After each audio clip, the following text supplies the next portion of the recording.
we're doing a lot of work with Coca-Cola, and their general strategy is we want to target people with mouths, which kind of gives them quite a broad audience of like everyone. And that's what they've nailed, is like maintaining that. They probably didn't at some point, but like now you kind of get to a tipping point where it's like, hey, we just have to do brand advertising now.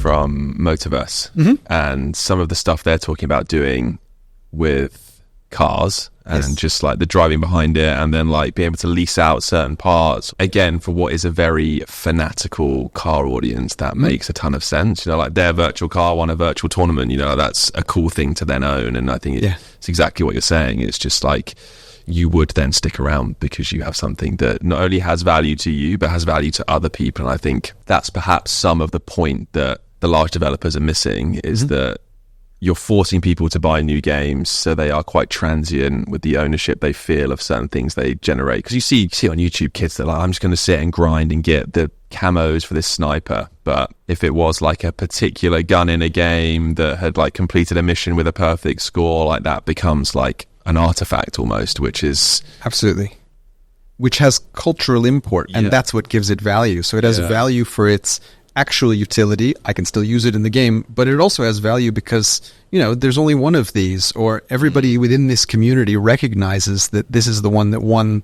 the certain battle or tournament or whatever. It's why like golfers sign the flag of the tournament they won, right? And like it's why the ball that Messi scored a hat trick with is more valuable than just any other ball. Exactly. It's just digitalizing it, which is cool. So I do just get to talk about stuff like this, it's pretty awesome. I'd like to bring it back to advertising a little bit. Like, what role do you think it has to play in this like future gaming universe that you are kind of helping build? I think what's going to happen with advertising is that it's going to continue to bifurcate more between, let's call it, brand display advertising that has a relatively light touch of call to action, and advertising that's really going to be much higher cost, that is much more performance oriented and can be extremely granular. And this is also what I encourage some of when we think about in the Web3 community, the airdrop mechanic has been quite popular over the last year, where you reward participants in your ecosystem with an airdrop of tokens. But I think those campaigns, and this is what I've been encouraging our portfolio companies to do, need to be much more fine-tuned, meaning you don't just give them an airdrop for showing up. You give them an airdrop because they've performed 10 actions, that you think are essential to the health of your ecosystem, or that are in the onboarding funnel where you've basically taken 10 bites at the apple to convince them to become a retained user of your actual core product through this. And you're giving them that incentive to say, try this, try that, try all these things, because after you try these 10 things, there's a much higher probability you will stick around because you're enjoying the gameplay, or you're enjoying whatever the underlying utility is. Do you think that continues to scale as that proves successful for companies? Like there becomes a point where you like Candy Crush again, for example, like you've exhausted the performance side of it, and now it is just reminding people of the brand it is. And I think we're doing a lot of work with Coca-Cola, and their general strategy is we want to target people with mouths, which kind of gives them quite a broad audience of like everyone. And that's what they've nailed, is like maintaining that.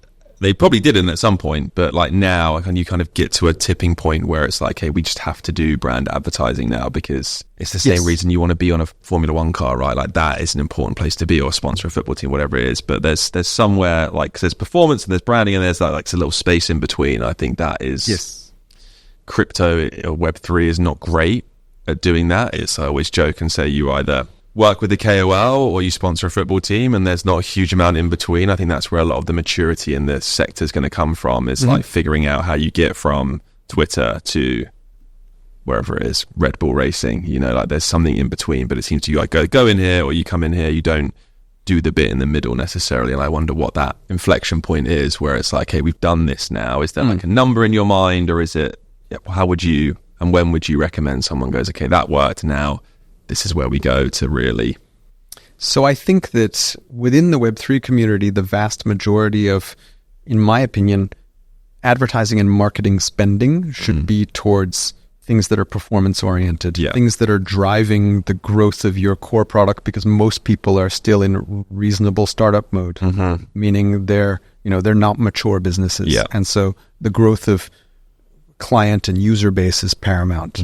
I think that brand building is better served through, let's call it, the grind of brand building, meaning demonstrating thought leadership, speaking at events, being out there and participating strategically in communities, partnerships and alliances, and showing yourself to be a kind of a competent steward.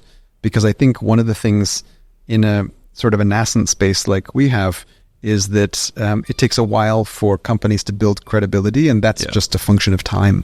And so I think that brand building happens through kind of durability, that here's somebody who, irrespective of market volatility and trends, has, they're a business, they have a thesis, they've got a 3-5 year plan, and they're trying to build, right? As opposed to kind of just flapping in the wind like a flag, which a lot of people do because there's a lot of trend-driven activity as well. Certainly, in this space. So I think on the brand side, you can advertise to support that, but I actually think most of the meat should come through kind of working on the brand and building the reputation. And most of your ad spend should actually be in, okay, so should we do an airdrop campaign? Should we do a KOL campaign? Should we do a traditional ad campaign to drive users in because, our main thing is a mobile app and we can do mobile ad spend to bring users in?